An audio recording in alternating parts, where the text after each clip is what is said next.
What's happening, YouTube family? Got a little different thing coming from me today. I don't usually do things like this, but I got a new bass and I'm just stoked about it. Really, really thrilled. I went to the music store the other day to get a music stand, and you can't just go look at the music stands. Of course, I go and check out the basses. I told the salesman that I wanted to play a Music Man Stingray. So I go over to the selection of basses and I see this one that's just calling me. I'm like, wow, I want to play that one. It had to be a 5-string and, obviously a Stingray. So I picked this thing up, start playing it, not knowing that this is not actually like a Music Man Stingray. And it's great. I'm enjoying it. It feels good. I'm really doing some great vibes with it. Got a couple guys looking at me while I'm playing. And so I'm trying to figure out, like, why is this one? It was on sale for $300. I'm like, why is this one so cheap, but that one up there is, $1,000? And the salesman was like, oh, I don't know.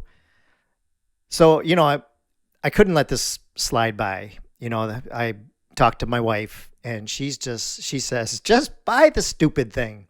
So of course, that's my permission. And, I buy the stupid thing, get it home, and I do a little research on it. And I figured out that this was a Sterling. It's by Music Man. It's made in Indonesia. And it's like their sub-series. It's called Sterling Sub-Series Stingray. It's a 5-string HH for a double humbucker. Took it home, did a little bit of tweaking to it, adjusted the truss rod a little bit to get it to my standard, raised the pickups a little bit. I didn't change the strings yet, but they're still pretty good sounding strings. And man, this bass is really nice. I'm really enjoying it. For not actually being a Stingray, it's amazing. And especially for $300, you just cannot beat this deal right now. Normally goes for $400. Also, in my little journey looking up information on this guitar, I also found out that I picked a limited edition. So this thing is gorgeous. A little bit of the stats on it. It's made out of bass wood. Has the 6-screw. Make sure you can see that 6-screw neck joint. Bolt-on maple neck. Has a rosewood fingerboard.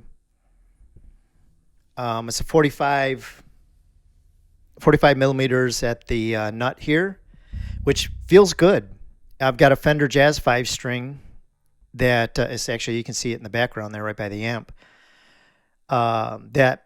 It feels comfortable. Feels good in my hand. Doesn't feel too small. Some other good points about this bass. It has active electronics. It has a 2-band EQ and 2-band preamp and dual humbuckers. It's got volume, treble, boost and cut, and bass, boost and cut.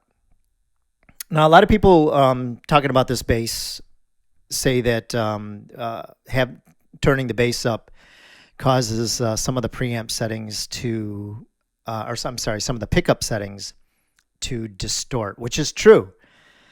Out of the box, this bass is hot. The preamp is very hot. If I have the volume all the way up, it distorts. It distorts. In comparison to my Fender Jazz, it is like 50% higher in volume or gain. So I had to turn the volume down, actually, in order to not distort. I'd rather adjust it on my bass rather than on my audio interface. So here I've got the volume all the way up, and you can hear it. It's loud. Now you can hear that it's distorted. Let me turn that bass up and I'll show you. And if you could see my preamp in the back, or not my preamp, my interface in the back, you'll see that it's it's peaking. So here we go. That thing is burning red. So all I did was just adjust the volume about 50%, and it's just about right. And you can hear the difference here. It's not distorted. I've got the bass all the way up, and you'll hear.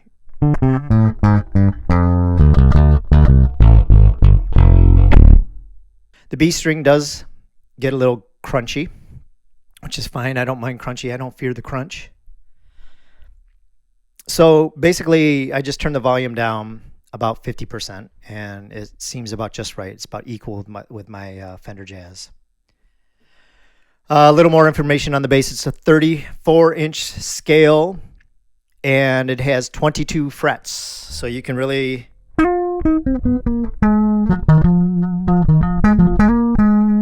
You can get up there, which is nice. My jazz bass only has 20 frets, so I got 2 more. And there is quite a few times when I'm doing some solos and when I'm playing that I need to get up there and get high. So, the finish, this is what attracted me. I saw this hanging there. It had the plastic on the pick guard, and it had plastic covering the double humbuckers. But I saw the finish on this, and I was like, wow. I was like, I want to play that one, not knowing it wasn't an actual Stingray. And I plugged it into a Mark bass over there, and it sounded awesome. It sounded incredible. And then the price just blew me away. So it is a Sunburst. It's a ruby red Sunburst, and it's a gorgeous finish. It's matte, front and back, just beautiful. It's also got the nice active electronics battery compartment. All you got to do is just click it open so you can change it on the fly if you have to. You can do some tweaks. A lot of people buy different preamps for this bass. You could buy a different battery compartment. I have one on my, I have a Carvin bass that you open the compartment and just slide the battery out. When they put the new one in, it just closes and it automatically touches the leads to turn back on. But, I mean, this one's great. It'd be nice to have the headstock painted maybe the same color, but I'm not offended by the natural maple wood finish on it. Also, the neck it's satin, which is really nice. If you get sweaty on stage, your hands aren't going to slip all over the neck there. It's got a nice finish. Really enjoying it. Oh, another thing about this bass. Now you're not going to be able to see it, but the truss rod, and I think this is kind of standard for Music Man and a lot of other guitars, but the truss rod adjustment, you don't need an Allen key. You don't need a wrench, a special tool. Like I think, is it my Carvin? You have to have like this little like wrench, specially made wrench thing that slips in there, and then there's it's got a bar on the end of it. So all you got to do is you can do like a small Allen key, or you can do a small screwdriver and just put it in one of the holes on the truss wheel and adjust your truss on the fly. So very nice. So the pickup selector, it's a 5-position pickup selector. When you have it all the way up in the towards the neck, the first position, that gives you the front or the neck pickup, and that it's both coils. These are humbucking pickups.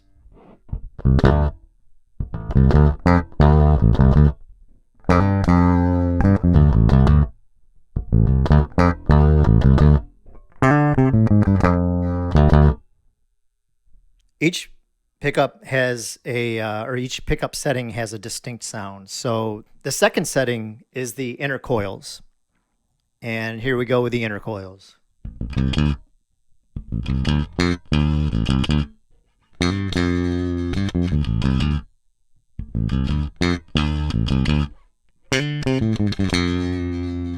Little thinner.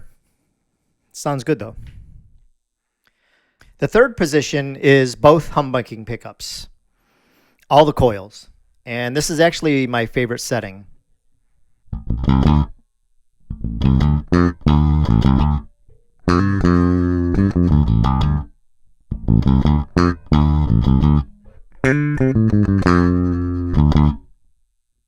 Nice.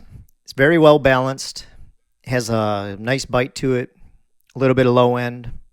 Very, very nice. My favorite setting. The fourth position, that is both outer coils. And like I said, each one has a distinct tone to it.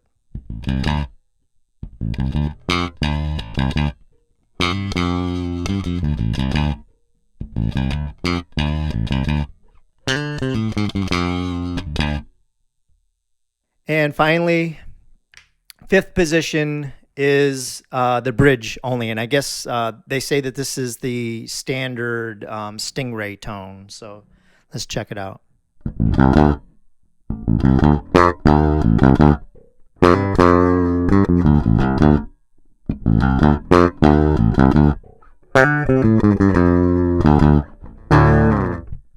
I like that one too.